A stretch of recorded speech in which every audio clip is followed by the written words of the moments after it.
Hi guys! Welcome back to our channel. So ngayon ay Monday dito ngayon sa Canada. And meron tayong isang klase lang na pupuntahan or a-attendan sa SAIT. So 2 PM pa naman yon, kaya ngayon ay gumagayak muna tayo.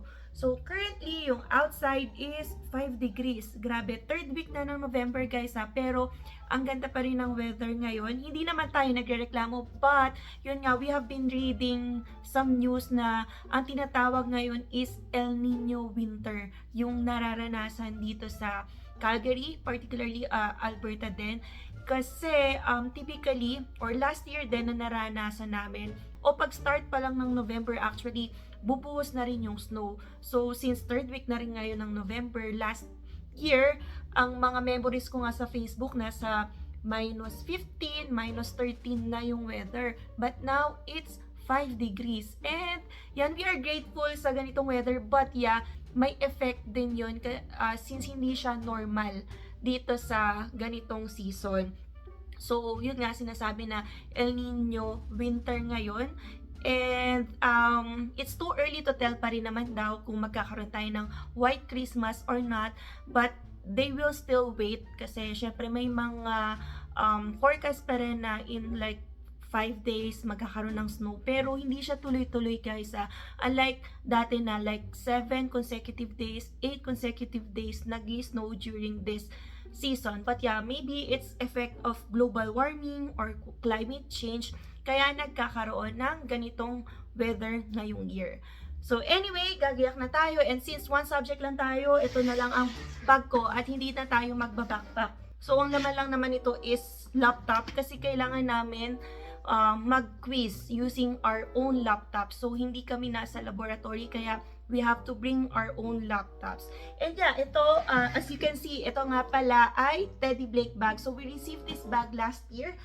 And ito, 'di ba, kahit nandito siya sa Calgary, alternating hot, dry season and then cold because of the winter, ayan, it still looks like brand new. Yan, hindi siya nagbabakbak. So this is Teddy Blake and this is made of premium Italian leather. And siya nga pala, if gusto nyong samantalahin ang kanilang Black Friday sale, yan, you can go to their website and you can also use our coupon TB, Alwin, and Emma 30. So you can also get an additional $30 off kapag bumili kayo ng Teddy Blake bag ngayong Black Friday sale. So anyway, yan, gagayak muna tayo, and since 5 degrees ngayon, hindi naman tayo magpapakampante at hindi tayo magwe-wear ng mga maninipis na jacket. Still ganito kasi pwede ring windy pa rin. Kahit ito, tirik na tirik yung araw. Ito yung sa taas ng basement namin. Diba? Ayan, super tirik yung araw dito sa tapat ko. Ayan, hindi lang siguro kita masyado sa camera, but tirik yung araw, although it's 5 degrees ngayon. Pero tomorrow 10 degrees to 11 degrees. So, maganda-ganda pa rin talaga yung weather ngayong week, and super thankful ako kasi hindi tayo nagpapala ng snow as of now, lalo na ngayon na wala si Alwin. Kasi syempre, di ba, karagdagang gagawin pa yon kapag bumuhos na yung snow. But, yeah, para nakikiayon sa atin na hindi tayo pinapahirapan ngayon and walang masyadong snow. So, yan, gayak muna tayo and papasok na tayo in a moment. Ayan, look at that. Sobrang taas ng sikat ng araw. Grabe, nakakasilaw. So, neutralize niya yung lamig kahit 5 degrees ngayon. Ngayon parang feel ko 10 siya, 10 degrees dahil sa taas ng sikat ng araw. So, ngayon, punta na naman tayo sa bus stop. So, hindi tayo nagmamadali kasi maaga-aga pa naman. Pero, since gusto ko na ma-settle down doon sa classroom, mas gusto ko na mag-antay sa school kaysa dito ako mag-aantay sa bahay. Antay pa ako ng mga like 10 minutes para eksakto talaga yung dating ko. So, okay na maaga ako doon. Kasi syempre hindi natin malaman kung mamaya may masirang train or ma-stuck na train. Kaya pwede tayong malate. So, mas maganda na maaga tayo. So, yan, di ba? So, parang fall season ngayon. Kaya, hindi tayo nahihirapan maglakad ngayon sa snowfall. Last year, although hindi ko naman talaga dinanas yung mag-travel sa snow ng ganitong season kasi online ako, But still, syempre pag lumalabas kami nun, Alvin for a grocery or gala lang somewhere, yan, ramdam talaga namin yung lamig nun. Yan, -15 during the 3rd week of November. Pero ngayon, no, tinan nyo naman, parang summer or fall. And kaya wala na tayong tuk kasi kayang-kaya yung weather ngayon. So this is what they call the El Nino winter. Ayan. Diba? Yung dating nakikita nyong puting-puti. So ngayon, it's very dry na naman. Okay? So, nandito na tayo sa bus stop. Antay na lang, in 2 minutes, nandito na yung bus. Ayan. Okay. So, ito na pala yung train na dumadaan sa amin. So, ito yung Canadian Pacific Railway.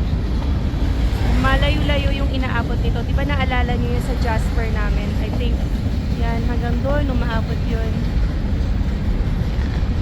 Kaya, yung mga cars, they have to wait para makadaan yan. Tinan nyo, magkukos na yan ng traffic build up dyan. Pero, ano naman, they can wait. Ayan, nandito na naman tayo sa downtown. So, last video pinakita ko may mga pasaway, tumatawid kahit red light pa, pero yan o. So, meron na naman. And syempre, hindi ko naman na alam anong lahi. But, yeah, hindi 100% sumusunod. But, syempre, antayin natin na mag-go kapag tatawid na. Para safe din, diba? Kasi, hindi mo masabi kailan yung train. Ayan. Please stand behind the yellow line.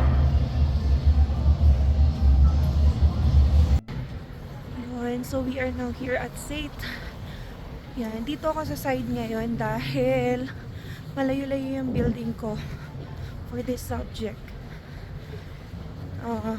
Nasa dulot-dulo eh. Ito yung train station, tapos bandang dulo pa yung building na pupuntahan ko. Anyway, ayan oh, grabe. Super sunny. Yan, nandito tayo sa gitna ng mga buildings. Cenebus Energy, Eugene Cost, Stangrad. Yan. So ito yung mga buildings na hindi ko pa napupuntahan actually. Yung Stangrad lang. Yung mga Cenebus, yan, hindi ko pa napapasok. Feel ko sa ano yun, ibang course. Ayun, siya nga pala, aside sa nabasa ko na El Nino winter daw ngayon, yan, naaapektuhan na syempre yung may mga ski business or yung mga nag-organize ng ski competition. Kasi nga, syempre, walang snow. Which is, in-expect nila, ngayon, meron na dapat. Kaya, namumove na yung mga in-organize nilang ski competition. So, meron din ako nabasa na during this time daw, hindi na nakaka-play ng golf yung mga tao dito sa Alberta or particularly Calgary. But now, since super sunny and the grass is green, yan, nakikita nyo, nag-organize pa sila ng mga golf tournament. Yan. Every week lang nila siniset kasi syempre, they are dependent dun sa weather. Kung mag-snow ba or sunny pa rin. So, ganun ang effect ngayon ng El Nino winter. So, affected din syempre yung mga may businesses na dependent sa snow. So, yan, mga wala na muna yung mga ski as of the moment. And it's too early to tell para kung ano, aabot pa ba yan ng December na ganito yung weather. Or pasulput-sulput lang yung snow. Ayan. Ayan, dito tayo sa E.H. Crandell. So, feel ko old building na to. Tingnan nyo, hindi na na-develop. Mababa lang siya, hindi siya mataas na building. So, parang tinapon kami dito sa dulo for this subject lang naman. Isang beses lang siya for the whole week. And then the rest, doon na kami sa Senator Burns. Ayan. So, pasok na muna tayo. And maaga pa naman. So, antay tayo sa loob. Ayan. A few inches later. So, tapos na yung class natin. Nag-quiz lang kami, 10 items, tas matching type. Kaya, nauna na tayo. So medyo lumamig guys, 2 degrees, kanina 5, kaya naka-cover na yung head natin. So anyway, ayan, maaga yung sunset dito, kaya alubog na agad yung araw. Ayan, bago tayo umuwi, ipakita ko muna yung harap ng Heritage Building. Sa mga curious, ano yung itsura ng school. So ito yung pinaka-front. Maraming buildings dito sa Seitha. Pero ito yung parang known building talaga, Heritage Building. So marami talaga ditong nagpipicture. Ito yung mga makikita nyo sa flyers pag gusto nyong mag-aral dito sa SAIT. Yan. Diba? Ang ganda. Parang palasyo. So, ang harap naman yan ay yung field. Ayan, diba? Ito yung field. Tapos, nasa harap niya yung mga buildings sa downtown. And then, yung pathway dyan na nakikita nyo, yan yung sa mga parking, yung may mga cars dito sa SAIT. Pero, all over the campus din naman, marami pang parking. So, yung madadaanan ko dyan, may parking din doon. Pero ito yung SAIT Polytechnic parking garage talaga. Diba? So, ang ganda niya, para kang, ano talaga, feel na feel mo ang pagiging international student. Kasi ang laki. So, syempre ano naman, diba, since sabi ko yung choice ko, yung Bow Valley and then SAIT before. Ito, na-appreciate ko naman yung SAIT kasi super laki talaga niyang school dito sa Calgary. So, yung Bow Valley kasi, I think, nasa downtown siya. So, yung building doon na nakikita nyo pag sumasakay ako ng train. Ayan. And then, ito pa yung other parking area. Nakikita nyo. So, para sa mga nagtatanong kasi hindi ko na rin masagot. Yan. Ito yung mga parking. Pwede ka mag-park dyan. Pwede rin doon sa kabila. Yung last time doon nag-park si Bianca. And then, may pay siya per hour or per 2 hours. And then, parang 27 yata per buong araw or 8 hours. So, yun. Several song-filled hours later. Ayan, nandito na tayo at pauwi na. So, yan na yung sunset dito sa area namin. So, anyway, habang nasa bus ako kanina, yan, nagbasa pa ako sa mga articles about the El Nino winter dito sa Canada. And yun nga, nag-release na sila ng official statement. And sa base sa forecast or sa pag-aaral nila, yung El Nino na to, hindi lang to sa Canada ha, it has global effect.